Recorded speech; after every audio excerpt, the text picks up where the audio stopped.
আমার কথা বিশ্বাস করবে কিনা জানি না, তবে আমি এটাই বলবো যে এই মাটনটা না বানালে জানতেই পারতাম না এত কম সময়ে এত সহজে মুখে লেগে থাকার মতো এরকম একটা মাটন বানানো যায়। যেহেতু এখানে আমি 1 কিলো মাটনের করব, তাই এখানে আমি 4টে বড় সাইজের পেঁয়াজ নিয়েছি। পেঁয়াজটাকে খুব পাতলা করে কুচিয়ে নিয়েছি। আর এদিকে কড়াইয়ের মধ্যে একটু বেশি পরিমাণে সর্ষের তেল নিচ্ছি। তেলের মধ্যে পেঁয়াজগুলোকে দিয়ে বেশ কিছুক্ষণ সময় ধরে ভাজতে দেব। গ্যাসের ফ্লেমটা মিডিয়াম টু লো ফ্লেমে বেশ কিছুক্ষণ সময় ধরে ভাজতে দিয়েছি, যাতে পেঁয়াজের বেরেস্তাটা রেডি হয়ে যায়। এটা এদিকে ভাজা হোক। এদিকে নিয়েছি 1 কিলো মাটন। মাটনটা আমি রেওয়াজি মাটন নিয়েছি, যাতে চর্বিযুক্ত মাটন হয়। এবার এর মধ্যে দিচ্ছি একটা মাঝারি সাইজের একদম পাতলা করে কুচানো পেঁয়াজ, স্বাদ মতো নুন, পরিমাণ মতো জল। এখানে মাটনটা সেদ্ধ হতে যতটুকু জলের দরকার ঠিক ততটুকু জল দিলেই হবে। আমি এখানে 1 কিলো মাটনের জন্য 350 ml জলটা দিয়েছি, আর জলটা কিন্তু অবশ্যই গরম জল হওয়া দরকার। এই মাটনটাকে 5টা সিটি দিয়ে 50% সেদ্ধ করে নিয়ে, সেদ্ধ করার সময় একটু বুঝে শুনে সেদ্ধ করতে হবে, যাতে অতিরিক্ত সেদ্ধ না হয় সেদিকে খেয়াল রাখতে হবে। এদিকে প্লেটের মধ্যে নিয়েছি দারচিনি, শুকনো লঙ্কা, জয়িত্রী,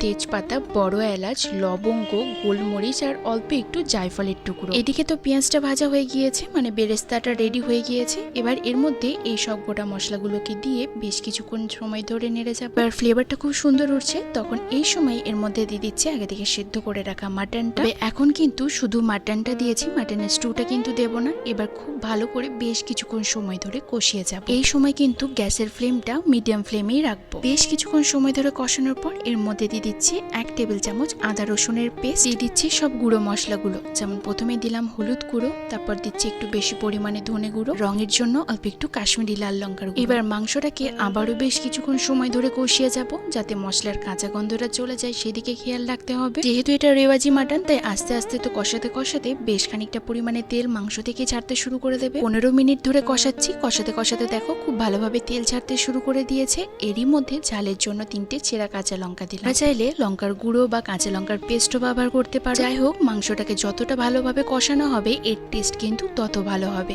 এবার এটাকে ঢাকা দিয়ে রেখে দেবো বেশ কিছুক্ষণের জন্য। আমি এখানে মিডিয়াম ফ্লেমে 7 মিনিটের জন্য ঢাকা দিয়ে রেখেছি। 7 মিনিট হয়ে গিয়েছে, ঢাকাটা খুলে নিয়েছি। এবার এর মধ্যে দিয়ে দিচ্ছি 3 টেবিল চামচ ফ্যাটানো টক দই। এই টক দইটা দেওয়ার সময় আমি গ্যাসের ফ্লেমটা কিন্তু অফ করে দিয়েছিলাম। যাই হোক, মাটনটাকে এবার টক দইয়ের সাথে খুব ভালো করে মিক্স করে আবারও বেশ কিছুক্ষণ সময় ধরে কষিয়ে যাব। তোমরা যদি মাটনের কালাভুনা বানাতে চাও, তাহলে সেক্ষেত্রে বলবো মাটনটাকে সেদ্ধ করার দরকার নেই, বাদ বাকি সব প্রসেসই এক হয়, কিন্তু মাটনে কোনো জল অ্যাড করা যায় না মাটনের কালাভুনা বানাতে গেলে। এটা কিন্তু মাটনের কালাভুনা নয়, কিন্তু ওই রকম স্টাইলেই এই মাটনটা বানানো। তো যাই হোক, এবার এর মধ্যে মাটনের স্টুটা দিয়ে দিলাম। যেহেতু মাটনটা অনেকক্ষণ সময় ধরে কষিয়ে যাচ্ছি, তাই মাটনটা প্রায় অনেকটাই সেদ্ধ হয়েছে। এবার স্টুটা দেওয়ার পর আবারও বেশ কিছুক্ষণের জন্য ঢাকা দিয়ে রেখে দেবো, তে মাটনটা পুরোপুরি সেদ্ধ হয়ে যায়। দেখো আস্তে আস্তে রংটা কি দারুণ আসছে, তাই না? এরই মধ্যে আমি একবার চেক করে নিয়েছিলাম যে মাটনটা পুরোপুরি সেদ্ধ হয়েছে কিনা, তো দেখলাম এখনো আরো একটু সেদ্ধ হবে। তাই মাটনটাকে আরো বেশ কিছুক্ষণের জন্য ঢাকা দিয়ে রেখে দিচ্ছি। আমি এখানে আবারও 5 মিনিটের জন্য লো ফ্লেমে ঢাকা দিয়ে রেখে দিয়েছিলাম। দেখলাম মাটনটা পুরোপুরি সেদ্ধ হয়ে গিয়েছে, তাই সবশেষে ওপর থেকে অল্প একটু জায়ফল গুঁড়ো এর মধ্যে অ্যাড করে দিলাম। আর সবকিছু খুব ভালো করে মিক্সড করে নিলেই তৈরি হয়ে যাবে